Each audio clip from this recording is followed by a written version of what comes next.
Et bienvenue à tous dans l'émission politique de France Info. Une demi-heure ensemble, comme tous les matins, avec Jean-Michel Apathy. Bonjour. Bonjour Fabienne. Gilles Bornstein est là avec Guy Birenbaum et notre invité ce matin est ministre de l'Éducation nationale. Bonjour Najat Vallaud-Belkacem. Bonjour.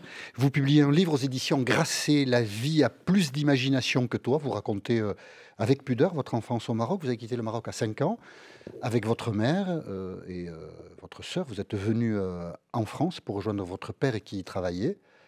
Il y a beaucoup de pudeur dans votre récit. On laissera les auditeurs en découvrir la substance. Vous racontez notamment, il y a beaucoup de portes d'entrée possibles, mais nous avons choisi celle-là ce matin. Vous êtes adolescente à Amiens et l'une de vos amies vous dit, et ça vous surprend, ça vous fait mal, oui Najat, c'est vrai, tu es jolie, mais tu es différente, tu es arabe.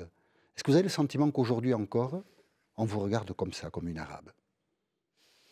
Alors, en même temps, je le dis, je raconte cette anecdote, j'en raconte peut-être une ou deux autres, mais en même temps, j'ai pas beaucoup rencontré le racisme dans ma vie. Et paradoxalement, c'est en effet en venant en politique, bien plus tard, que j'y ai été confrontée dans le débat, dans le combat politique, qui pourtant, en même temps, est sans doute le meilleur antidote contre le racisme. Donc oui, il m'arrive aujourd'hui qu'on me fasse sentir, évidemment, l'origine qui est la mienne, ou la différence, la singularité qui est la mienne, et pas forcément de façon positive. Mais si vous voulez, c'est pas tant de moi que je parle, au fond, à travers ce livre, c'est de la France. Et s'agissant de racisme, c'est pas tant de moi, victime, que je parle, que de tous les autres moins carapacés que moi, parce que Vous le parlez de combat la France, politique vous carapace. bien sûr, vous en parlez, vous dites que vous êtes française, que vous aimez ce pays, que vous avez envie de le servir, mais en même temps, vous êtes une enfant, vous le dites aussi, du regroupement familial qui est très contesté. Vous êtes l'exemple d'une intégration réussie, ce que sur les réseaux sociaux, dans une certaine presse, on a visiblement du mal à reconnaître. Il y a quand même quelque chose de déchiré dans votre identité, ou de difficile à recoller en tout cas. Bah, Non pas que vous le viviez comme ça, mais le oui, c'est regard ça. que les gens portent sur vous. C'est-à-dire que très naturellement, moi, je trouve que c'est quand même une richesse. Honnêtement, c'est quand même formidable d'appartenir à une culture différente et donc, du coup, d'adjoindre la culture d'origine et la culture d'adoption et de n'en être que plus fort. C'est ça, hein, la vérité de ces histoires de regroupement familial ou d'immigration. Mais dans le débat actuel et dans les tensions identitaires qui traversent notre société, c'est vrai que moi j'ai été particulièrement choquée, je le raconte dans le livre, au lendemain de Nice, de l'attentat de Nice, lorsque on a pu voir une Marion Maréchal Le Pen parler de guerre mondiale, de Français de papier, Ça, c'est qui après sont l'attentat de l'ennemi de Nice, hein. l'intérieur. Oui, c'est C'est après Marion l'attentat de Maréchal Le Nice. Pen, dans un Voilà. message posté sur YouTube, qui vous qualifie, enfin, pas- qui qualifie très durement Les enfants du regroupement les enfants familial. du regroupement familial. On l'écoute, puisqu'on a Qui le est passage. responsable? Avant tout, ces terroristes, bien sûr, étrangers comme à Nice, ou français de papier, le plus souvent multirécidivistes, enfants du laxisme pénal, enfants du regroupement familial et du droit du sol, enfants de la haine de soi, que les élites françaises ont distillé depuis des décennies dans nos esprits. Donc là, à l'écouter, il y a des Français qui sont moins Français que d'autres. Voilà le type de propos qu'on entend aujourd'hui en 2016-2017 en France. C'est quand même terrifiant. Il faut songer à ce que ressentent ceux qui sont dans cette situation et ceux qui sont visés par cette appellation de Français de papier, qui eux jusqu'à présent en fait se sentaient totalement français, adhérents aux valeurs, à l'histoire, au pays. Et donc c'est de ça que j'ai voulu parler dans ce livre, pour dire aussi que ces discours de fracturation là, malheureusement, on les entend trop, ils prennent trop de place, alors même qu'ils ne sont pas représentatifs de ce qu'est la France. Moi qui ai la chance d'être un personnage public, je reçois de si nombreux témoignages de Français, je peux vraiment vous l'assurer, qui disent autre chose, qui sont dans le soutien, qui sont ravis qu'à la tête du ministère de l'Éducation nationale, qui est sans doute le ministère le plus important de France, on puisse avoir une Najat Vallaud-Belkacem. Mais est-ce que c'est ce discours-là qu'on entend à longueur de journée? Malheureusement, le discours de rabougrissement semble l'avoir emporté. Et c'est ce discours de rabougrissement qui nous prépare des lendemains qui déchantent. Et on voit bien, on est à quelques semaines de l'échéance présidentielle, à quel point aujourd'hui tout nous semble possible, y compris une victoire du Front National. Je pense que c'est d'avoir trop laissé prospérer ce type de discours, et ce livre a vocation à dire autre chose. Gilles Bornstein. On savait votre parcours hors norme, mais c'est vrai, vous ne jouez pas perpétuellement de vos origines et avec vos origines. Et à vous lire, on se rend compte à quel point il est hors norme. Vous êtes né dans une famille, dans une ferme, sans eau, sans électricité, et vous êtes aujourd'hui ministre de l'Éducation nationale de la 5e puissance du monde. Est-ce que ce parcours serait encore possible aujourd'hui ? Écoutez, oui, je le pense. Je le pense. En fait, il y a aujourd'hui en France des tas de très belles histoires. Simplement, je pense qu'on n'en témoigne pas suffisamment. Et c'est d'ailleurs ça qui m'a convaincue de prendre la plume aussi. Longtemps, en effet, par sorte de pudeur personnelle et puis aussi par envie d'être une femme politique comme les autres, j'avais pas envie de mettre l'accent sur ma singularité, mes origines, mes racines, etc. puisque je voulais représenter tous les Français et je voulais qu'on arrête de me ranger dans la case diversité, immigration, Tu veux etc. dire que l'intégration fonctionne encore finalement? Mais en vérité, ce qui m'a convaincue en effet d'écrire, c'est que j'ai fini par comprendre que la société se persuadait que les histoires d'intégration et d'ascension sociale étaient devenues impossibles. Mais c'est faux. Moi, j'en vois tous les jours autour de moi de ces Ça veut belles dire qu'il faut les histoires. revendiquer. Ce que vous dites, c'est qu'il Il faut faut les les revendiquer. En fait. revendiquer, Il faut les porter absolument. comme une bannière. Absolument, parce que c'est une forme de contre-discours au discours que j'évoquais tout à l'heure de rabougrissement. La vérité, c'est que dans tous les secteurs de la vie, professionnelle, sociale, associative, politique, vous avez des belles histoires d'ascension sociale et que c'est d'en parler qui donnera envie à d'autres, à leur tour, d'être ambitieux, de se dépasser et de réaliser d'autres belles histoires. Et je crois qu'on en manque cruellement aujourd'hui. Donc, mon récit, il n'est pas fait pour donner l'exemple, genre regardez-moi et faites comme j'ai fait. C'est pas le sujet. Moi, je ne veux pas être l'arbre qui cache la forêt. Et pourquoi pas? Je pense être un exemple parmi d'autres. Mais il y a d'autres exemples et il faut qu'on sache collectivement les mettre en valeur, les valoriser. Ça vaut pour les médias, ça vaut pour les responsables politiques. À chaque fois qu'on est à la tête d'un ministère, par exemple, on peut faire de telles choses. Par exemple, à l'Éducation nationale, j'ai fait beaucoup pour ouvrir les portes des grandes écoles, y compris à des élèves venant de quartiers difficiles. Donc, c'est toute cette dynamique dont on a besoin aujourd'hui pour faire espérer. Et on se retrouve dans une minute tout pile, il est 8h40. Voici Victor Mackay. 6 Oscars cette nuit pour La La Land, meilleur réalisateur, meilleure actrice, mais pas meilleur film. Incroyable rebondissement, l'équipe du film a dû laisser sa place sur scène à celle de Moonlight après une erreur d'enveloppe. Quelques autres lauréats, meilleur acteur pour Casey Affleck, meilleur film étranger pour Le Client, pas de prix en revanche pour Isabelle Huppert.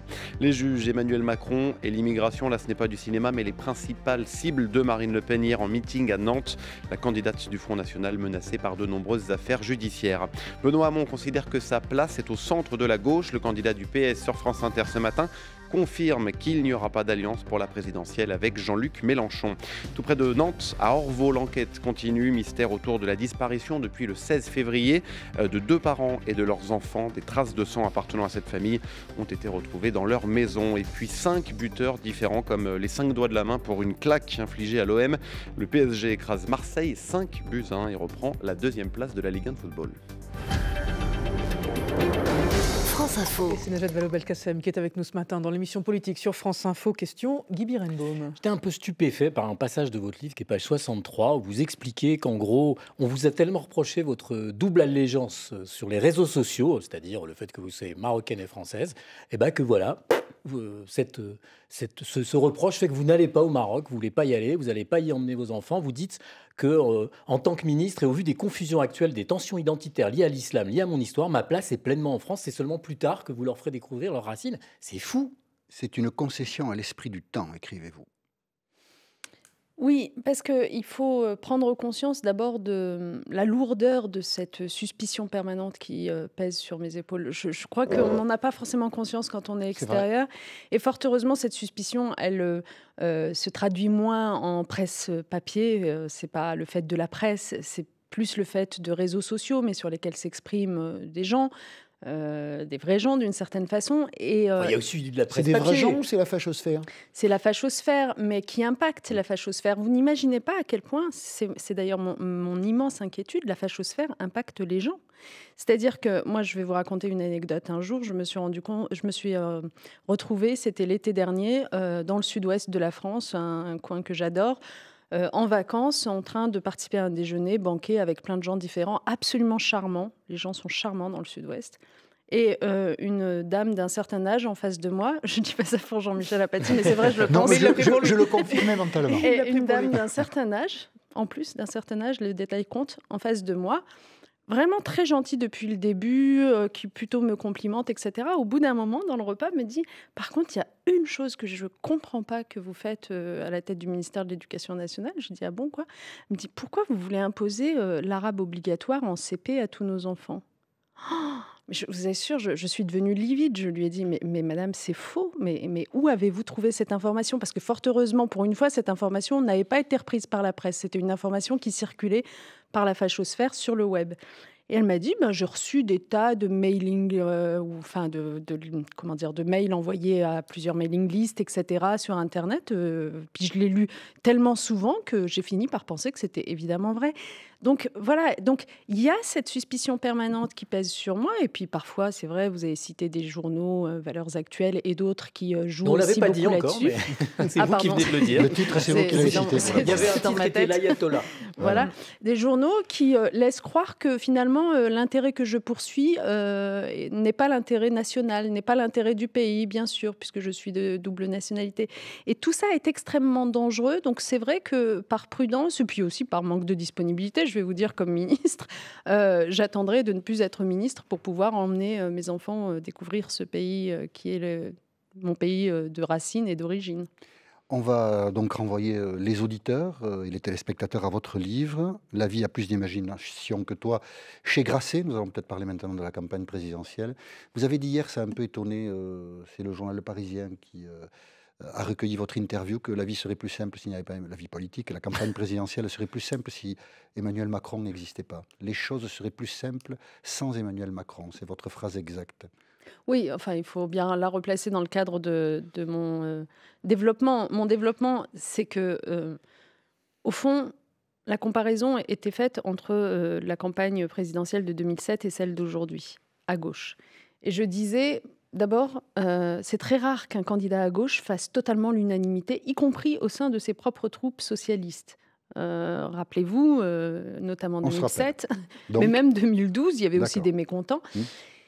Et cette situation-là, on la retrouve cette fois-ci, sauf que cette fois-ci, il y a un élément supplémentaire qui est une espèce d'apparence de concurrence portée par Emmanuel Macron auprès d'un certain nombre des nôtres. Je dis bien apparence de concurrence. Je ne pense pas que Emmanuel Macron soit un véritable concurrent sur la gauche, puisque lui-même s'inscrit dans autre chose. Mais c'est une apparence de concurrence, des députés absolument, socialistes, des cadres qui socialistes, fait qu'il arrive en effet à Gérard séduire. Collomb, sénateur maire de Lyon que vous connaissez Et qu'en bien. d'autres termes, en effet, si Emmanuel Macron n'avait pas fait le choix qui a été le sien de se lancer dans cette aventure très singulière, eh bien aujourd'hui, nous aurions un candidat, Benoît Hamon, qui, quoi qu'on en pense, a gagné la primaire, qui aurait peut-être mis un certain temps à rassembler tout le monde derrière lui, mais qui l'aurait fait, puisque, par définition, à la fin, tous les gens de gauche se rassemblent derrière le candidat de gauche.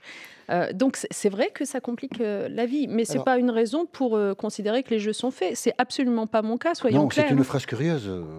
Emmanuel Macron existe, vous devez faire avec, et on y voit comme l'aveu de quoi? D'une impuissance. Oui, ce serait plus simple s'il n'y avait pas Emmanuel Macron. Pas du tout. Si j'ai bien compris, Gilles Blanchstein, il y a Emmanuel Macron. Mais c'est moins, c'est moins un aveu d'impuissance qu'une alerte.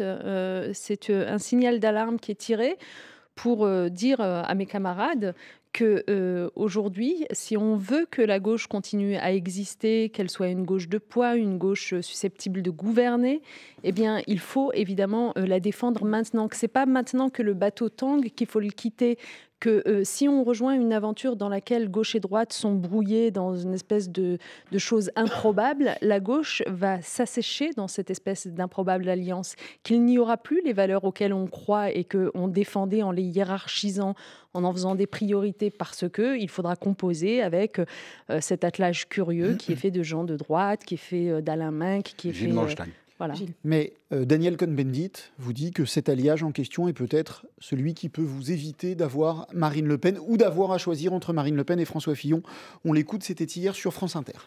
Je crois que si c'est François Fillon qui gagne, qui est au deuxième tour, la gauche n'ira pas voter. Si c'est Benoît Hamon, la droite n'ira pas voter. Donc, si vous voulez vraiment nous éviter Marine Le Pen, eh bien... Emmanuel Macron est au jour d'aujourd'hui, est le mieux placé. Pour éviter Marine Le Pen, Emmanuel Macron est le mieux placé. Qu'est-ce que vous lui répondez? Ce que beaucoup de ministres dits hollandais partagent. Non mais en fait, moi personnellement, c'est ma conception de la politique. Ma conception de l'engagement politique, ça n'est pas de parier sur le vainqueur, c'est de défendre des idées. Donc déjà, vraiment, quand on s'engage derrière tel ou tel candidat, la première question à se poser, qui me paraît assez naturelle et simple, c'est qu'est-ce que je veux voir défendu demain si ce candidat devait accéder au pouvoir? On regarde les propositions politiques. Je vous accorde qu'elles ne sont pas forcément très connues, qu'elles commencent à l'être de plus en plus, y compris chez Emmanuel Macron. D'ailleurs, c'est intéressant du coup de se plonger dedans. Et on se demande avec quoi on est le plus d'accord. Et moi, honnêtement, aujourd'hui, je suis le plus d'accord avec Benoît Hamon. Mais j'en viens juste à votre question, quid de Marine Le Pen, etc. Le sujet, c'est qu'aujourd'hui, on a une panoplie de sondages qui tombent tous les jours, qui parfois d'ailleurs se contredisent, mais qui globalement dessinent quelque chose qui serait déjà tout joué, tout fait. Et c'est à partir de ce que nous disent ces sondages qu'on va décider de quitter sa famille politique, ses valeurs, son histoire pour aller soutenir un candidat qui n'y correspond pas en vérité, mais parce qu'on aura été convaincu par les sondages. Tout ça pour se rendre compte à la fin que les sondages se sont trompés. Non mais franchement, c'est pas sérieux. La politique, c'est quand même un peu plus... En 2001, beaucoup de gens ont voté Taubira, Besancenot pour défendre des convictions. Ils se sont retrouvés avec Marine Le Pen et Jacques Chirac au deuxième tour. Vous n'aviez pas voté, vous étiez jeune, vous aviez 25 ans. On a le traumatisme du vote utile, on va dire. En gros, vous ne l'avez pas, c'est ça que vous êtes en train de nous dire. Parce que ce que dit Cohn-Bendit, c'est qu'il faudra voter utile, c'est ça qu'il dit. Il dit peut-être en bouche mais il faudra voter utile. Mais vous savez, Fabienne Synthèse, moi je suis persuadée d'une chose, c'est que le Front National, il a prospéré aussi ces dernières années dans l'absence de défense résolue et assumée, notamment à gauche, des valeurs de la gauche. Je pense sincèrement, je ne dis pas que ce quinquennat n'aura pas été suffisamment à gauche, c'est pas mon propos, ne me le faites pas dire. Ce que je veux dire, c'est que la gauche, depuis des années, a perdu beaucoup de batailles culturelles face à une droite qui, elle, était dans la course à l'échalote derrière l'extrême droite et qui a finalement normalisé beaucoup de thèmes de l'extrême droite, j'ai pas besoin de vous le dire, autour de l'identité nationale, etc. Et que face à cela, nous, à gauche, finalement, on ne s'est pas suffisamment affirmé. Donc aujourd'hui, on est à 2 mois d'une échéance présidentielle. J'ai envie que la gauche s'affirme. J'ai pas envie qu'on aille se noyer, se brouiller dans un ni droite ni gauche qui est incompréhensible et qui nous affaiblira à long terme. Voilà ce qui me pose problème. Et la discussion continue dans 1 minute, 8h50. Et Victor Maté pour le rappel de l'essentiel. Avec d'abord cette bourde qui restera dans l'histoire des Oscars. Erreur d'enveloppe cette nuit à Hollywood au moment d'annoncer le meilleur film. Au final, Moonlight est sacré alors que l'équipe de La La Land était déjà sur scène. La comédie musicale qui repart tout de même avec 6 prix, dont celui de meilleur réalisateur et meilleure actrice. Pas de statuette donc pour Isabelle Huppert. Météo France place 7 départements de la côte atlantique en vigilance orange pour des risques de vagues et submersion. Prudence particulièrement la nuit prochaine du Finistère aux Pyrénées-Atlantiques. La candidature unique Mélenchon-Hamon bel et bien enterrée. Le candidat du PS le confirme ce matin chez nos confrères de France Inter. François Fillon lui accuse le gouvernement de laisser se développer un climat de quasi-guerre civile dans la campagne. Le candidat de la droite met en avant les incidents en marge des meetings d'Emmanuel Macron ou de Marine Le Pen. Accusation tout simplement par responsable, réagit le Premier ministre Bernard Cazeneuve ce matin depuis le salon de l'agriculture. Et puis la Ligue 1 de football, le PSG revient à 3 points du leader Monaco en écrasant l'Olympique de Marseille 5-1 au Vélodrome. France Info. Najat Vallaud-Belkacem est avec nous jusqu'à 9h sur France Info. Question Jean-Michel Apathy. Vous dites, Najat Vallaud-Belkacem, qu'il faut choisir en fonction des idées. On note quand même qu'au gouvernement, beaucoup de gens ne choisissent pas. Stéphane Le Foll, Jean-Yves Le Drian, Ségolène Royal, par exemple, ne disent pas, comme vous le dites, je soutiens Benoît Hamon. C'est troublant quand même. Oui, enfin, il faut leur poser la question. Moi, vous croyez quoi? Je ne peux pas m'exprimer à leur place. Et je crois même que ça vous a troublé une demi-seconde. Non, mais chacun fait comme il le sent. Moi, je peux vous parler de mon choix à moi. Mais qu'une équipe gouvernementale ne soit pas capable, de manière assez unanime, de dire oui, voilà, notre candidat, c'est celui de notre parti.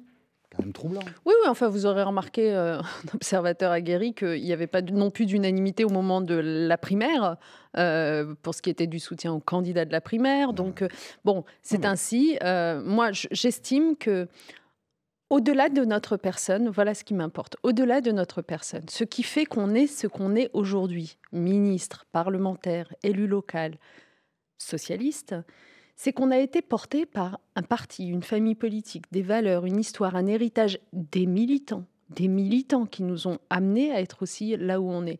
Et que par fidélité, par loyauté, je sais que ce sont des mots qui paraissent dépassés dans le débat actuel, Eh ben oui, il faut se maintenir et Stéphane Le essayer Foll était d'aider infidèle cette famille. Non, non, mais je aux parle pas de militants? Stéphane Le Foll. En Jean-Yves Le plus, Drian honnêtement, on était peut pas infidèle faire. aux Non, non, militants? on peut. Alors vraiment, on peut pas leur faire de procès d'infidélité ou de déloyauté. C'est pas du tout Bah ce oui, que je dis. en fonction de ce que Non, vous non. dites, oui. Je parle de moi. Je parle de moi et je ne donne de leçons à personne d'autre. C'est ma conception des choses et c'est, je crois, ce qui raffermira le Parti socialiste à terme.